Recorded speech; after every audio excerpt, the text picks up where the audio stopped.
Hi friends, welcome back to Nithya's channel. நான் உங்கள் நித்யா. நம்ம இன்றைக்கி பார்க்க போகிறது எக் கீமா ரெசிபி எப்படி பண்ணுறது அப்படின்னு பார்க்கலாம். வாங்க வீடியோக்குள்ளே போகலாம். இதுக்கு தேவையான பொருள் என்னென்னு பார்த்துடலாம்.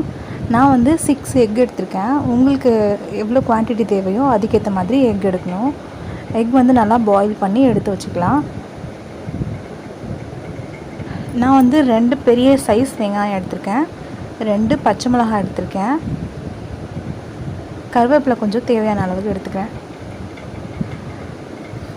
பெரிய சைஸு தக்காளி 3 தக்காளி எடுத்திருக்கேன், இஞ்சி பூண்டு பேஸ்ட்டு தேவையான அளவுக்கு, எக்கு. இப்போ வந்து இந்த எக்கு நல்லா பாயில் பண்ணி நம்ம கேரட்லாம் துருகுவோம்ல, அதில் நல்லா துருகி எடுத்து வச்சுக்கணும். பாருங்கள், இந்த மாதிரி நல்லா கேரட் துருகிற மாதிரி நல்லா எல்லா முட்டையும் துருகி அந்த எல்லோ இருக்குல்ல அதையும் துருகிடுங்க. இந்த மாதிரி துருகி எடுத்து வச்சுக்கலாம். நெக்ஸ்ட்டு வந்து ஒரு பேன் எடுத்து நல்லா ஹீட் ஆனதும் நமக்கு தேவையான அளவுக்கு ஆயில் இதில் ஆட் பண்ணிக்கலாம். ஆயில் கொஞ்சம் எக்ஸ்ட்ரா விட்டால் தான் இந்த கீமா ரெசிபிக்கு ரொம்ப டேஸ்ட் இருக்கும். நம்ம கட் பண்ணி வச்சுருந்த ஆனியன், பச்சை மிளகா, கருவேப்பிலை இதை நான் ஆட் பண்ணி நல்லா ஃப்ரை பண்ணிக்கிறேன்.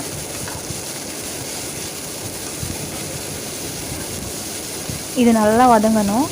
வதங்கினா தான் வந்து கிரேவியோட டேஸ்ட் நம்மளுக்கு நல்லா கிடைக்கும். இது கூட கொஞ்சம் சால்ட் ஆட் பண்ணிக்கோங்க, அப்போ தான் சீக்கிரமாக வேகும். உங்களுக்கு எது சீக்கிரமாக வேகணுனாலும் கொஞ்சமாக சால்ட் ஆட் பண்ணிங்கன்னா சீக்கிரம் வெந்துடும். இந்த கிரேவி வந்து நீங்கள் சப்பாத்தி கூட வச்சு சாப்பிடும்போது செம்ம டேஸ்ட் இருக்கும். நீங்கள் ரைஸ்க்கு அப்புறம் இட்லி, தோசை இது கூடயும் சாப்பிட்லாம்.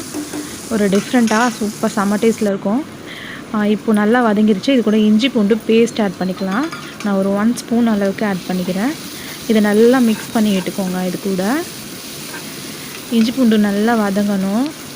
அதோடய ஃப்ளேவர் நல்லா வரும் பாருங்கள். அந்த ஸ்டேஜில் தான் நம்ம கட் பண்ணி வச்சுருந்த தக்காளியை இது கூட நம்ம நல்லா ஆட் பண்ணிக்கலாம். இப்போ நல்லா வதங்கிடுச்சு. இப்போ தக்காளியை ஆட் பண்ணிக்கலாம். நல்லா மிக்ஸ் பண்ணிவிட்டு கொஞ்சமாக சால்ட் ஆட் பண்ணிங்கன்னா சீக்கிரமாக தக்காளி வதங்கிடும். தக்காளி வதங்கிடுச்சு. இந்த ஸ்டேஜில் தேவையான மசாலாலாம் நம்ம ஆட் பண்ணிக்கலாம்.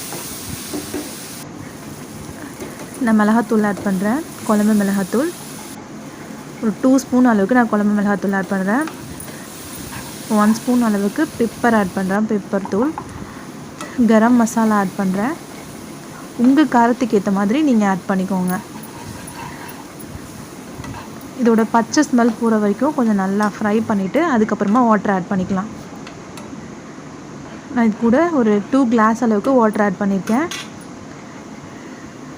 இப்போது இது வந்து நல்லா கொதித்து நமக்கு தேவையான அளவுக்கு கிரேவி மாதிரி வந்ததுக்கு அப்புறமா நம்ம சீவி வச்சிடணும் இல்லையா எக்கு, அதை ஆட் பண்ணிக்கலாம்.